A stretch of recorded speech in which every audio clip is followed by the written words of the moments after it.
আসসালামু আলাইকুম। এতদিন আমি এইচএসসি 25 ব্যাচ নিয়ে কথা বলতাম।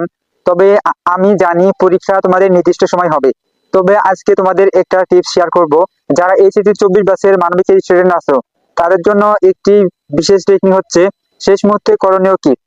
এইচএসসি 24 ব্যাচে শেষ মুহূর্তে করণীয়, দেখো তোমরা যদি ভালো কিছু করতে চাও তাহলে তোমাদের এমসিকিউতে ভালো মার্ক তুলতে হবে। এই শেষ সময়ে এসে তোমাদের উচিত বেশি বেশি করে বোর্ড প্রশ্নগুলো সমাধান করা। বিশেষ করে শুধু এমসিকিউ পার্টটা তোমাদেরকে বেশি বেশি পড়তে হবে।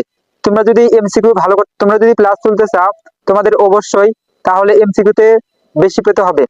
দেখো, আর্টসের স্টুডেন্ট মানে হচ্ছে পড়ার থেকে লেখাটাই বেশি গুরুত্ব। তুমি জানো ভাষা আন্দোলন কি, এবং তুমি জানো যে 71-এর মুক্তিযুদ্ধ কি। তুমি জানো যে একজন ব্যক্তির ইতিহাস কি হতে পারে, কিন্তু তুমি যদি লিখতেই না পারো। এই জন্য সবাই তো জানে যে ভাষা আন্দোলন কি, কিন্তু লেখাটাই তো ইম্পর্টেন্ট। এই জন্য এই কয়েকদিন শুধু লেখা এবং এমসিকিউ বেশি মার্ক তোলা। এমসিকিউ যদি বেশি মার্ক না ওঠে তাহলে তোমার কখনো প্লাস আসবে না, এটা আমি বলছি। কারণ অতীতে আমি তোমাদের মতো পরীক্ষা দিয়েছি, এবং আর্টসের যারা স্টুডেন্ট বা মানবিকের স্টুডেন্ট রয়েছে তাদের জন্য বোর্ড কোশ্চেনের বিকল্প নেই। কারণ বোর্ড কোশ্চেন বারবার রিপিট হচ্ছে।